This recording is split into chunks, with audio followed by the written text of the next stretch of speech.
Spicy today, eh, guys?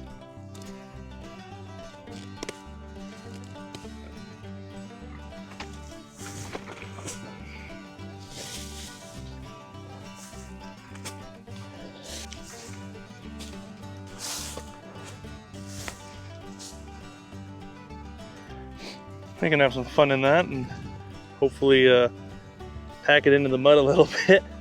I know the pigs love the mud, but I don't love it trying to feed them in it.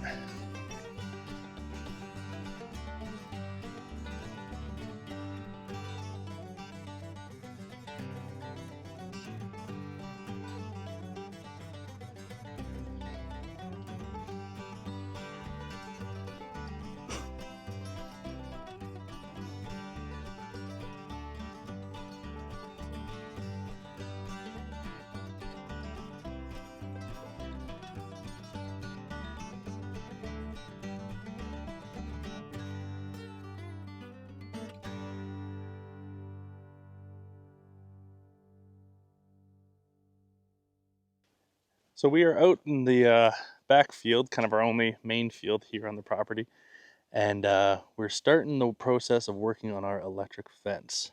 So fortunately we have fence posts on the property for the most part for what we need, but there's a lot of old frayed electric fence wire. The standoffs and the insulators all seem to be good, but the wire itself is due to be replaced. So we're in the process of rehanging new wire and getting it hooked up to our new system. And then very soon we'll be able to let the horse and the sheep out here and they can enjoy some fresh grass. Daniela, Cleo, and Oates are down here right now working on the fencing. I'm 4 nails short. You're a few nails short? On that one. That one's not good. Okay, you have the clips, you just need more nails? 4 nails and that's it. Okay, I'm gonna go with those and grab some more nails. Cleo's got the temporary posts. She's doing a great job putting those in all over the place at random. And Odie's also doing a good job eating sticks so that she throws up in the kitchen later. Yeah, exactly. Exactly. So everyone's busy, everyone's pulling their weight equally and evenly.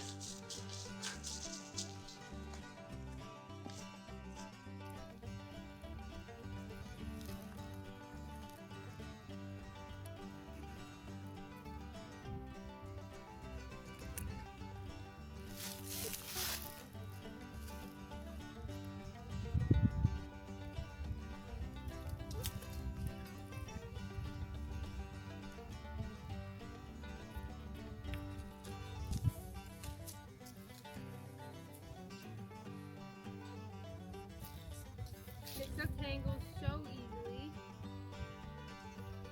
He's giving me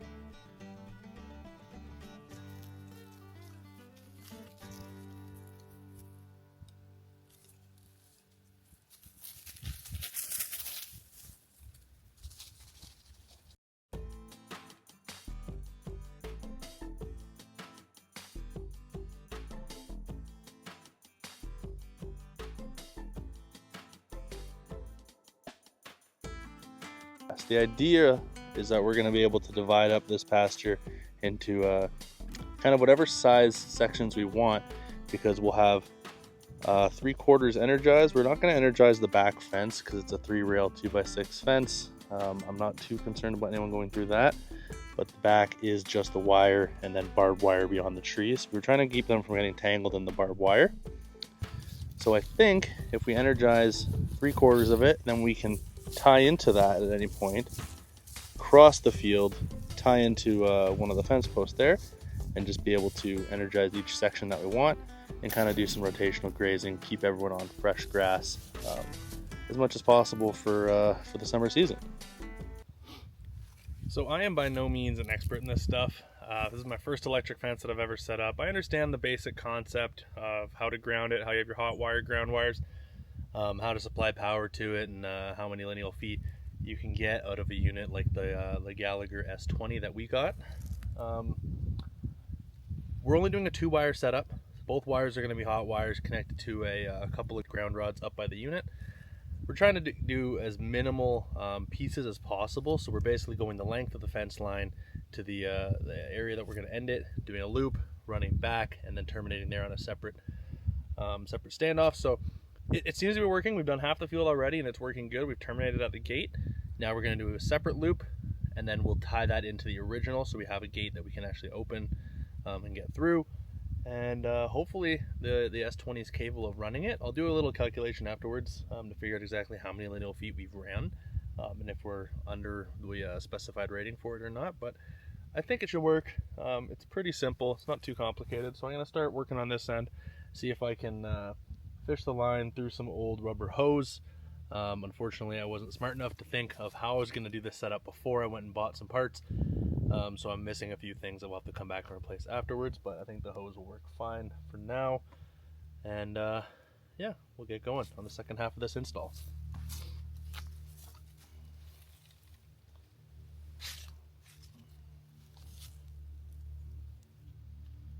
I'm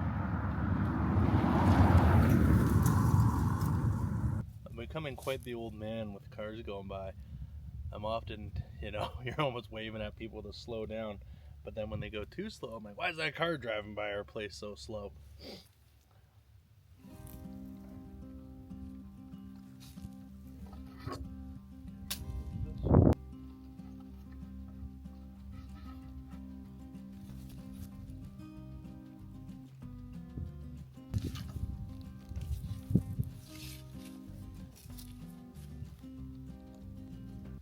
Just like that, we have our first section.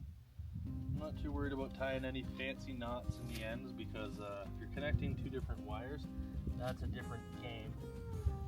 But if you're just connecting the same wire back to itself, a very simple knot will suffice.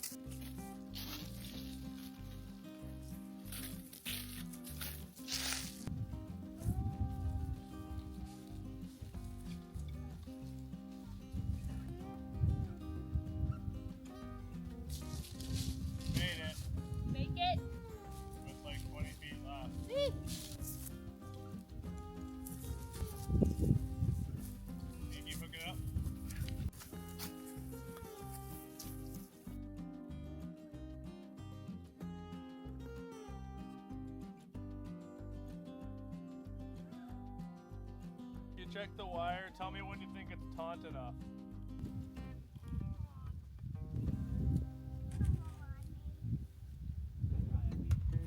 Yeah?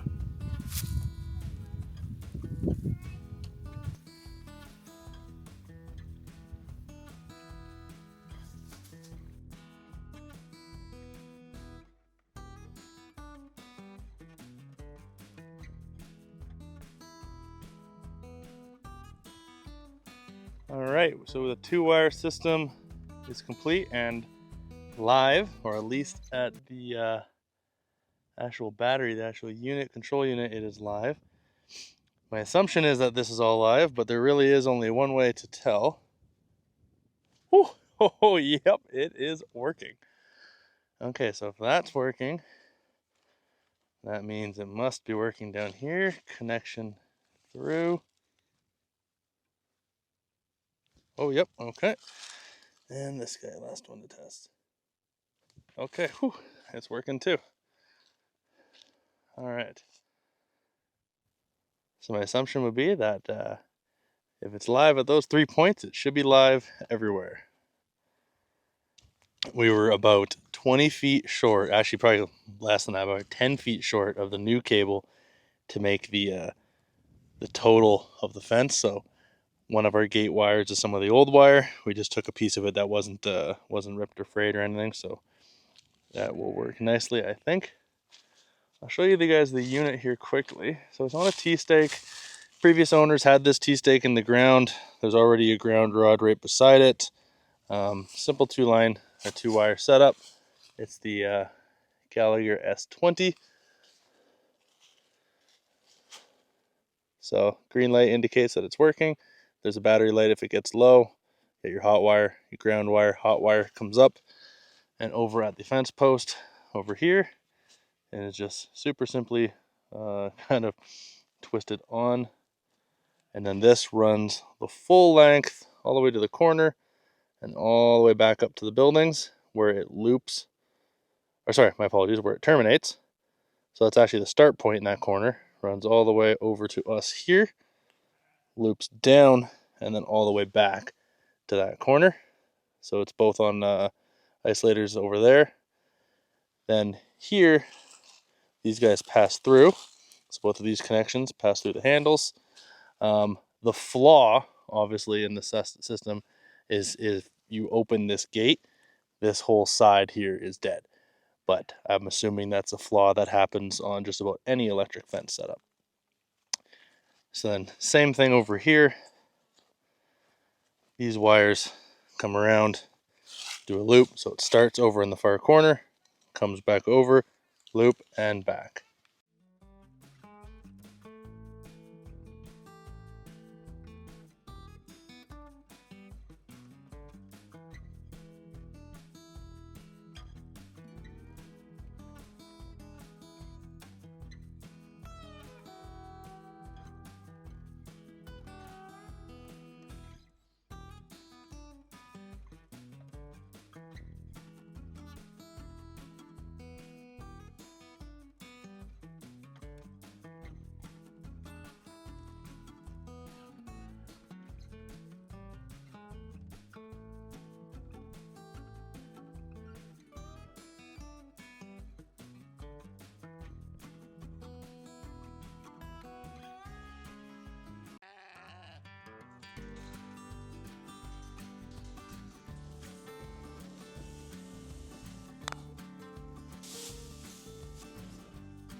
So our little sheep flock here has escaped now 4 days in a row out of the larger pasture. There's a spot where the wire has a snowdrift, and they can pretty much just walk easily right between the two electric fence wires. So we're hoping once that snowdrift melts that we will be able to let them out in the big field. But for now, these moms and babies have been trouble.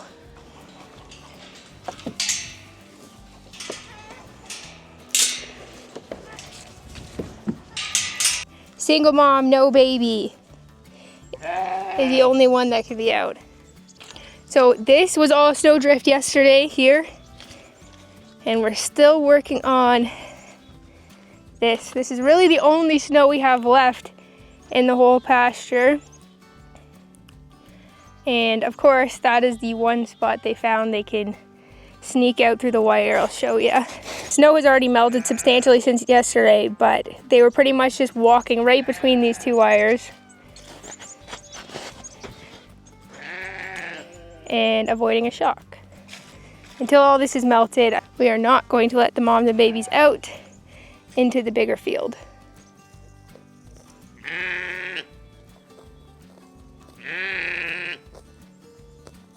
Snickers has been here for a week now. I just got a halter on her for the first time today. I'll put a little clip of that. I was very excited. Once I can catch her consistently and she knows the routine around here, she will go out into the larger field.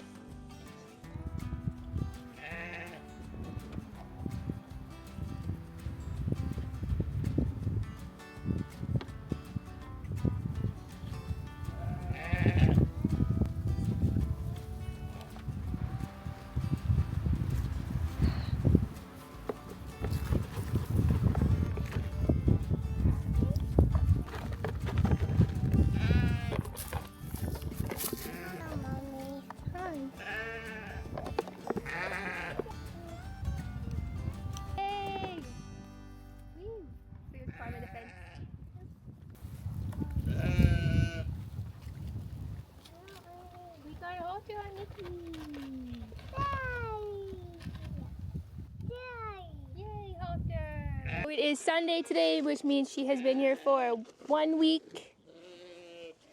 We officially got a halter on her today. I don't know if you saw what I did, but I put the halter right on top of the pail and then I snuck it on top. So that means I will be able to catch her now,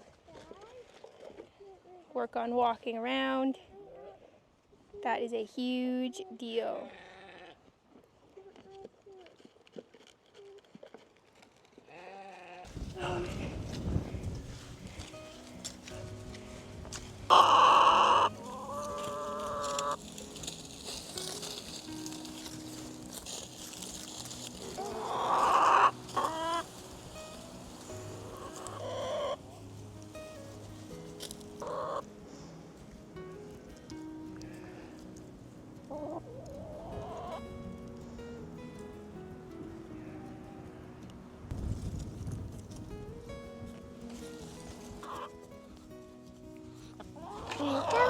Here, eat it. So, Baba. Until Baba.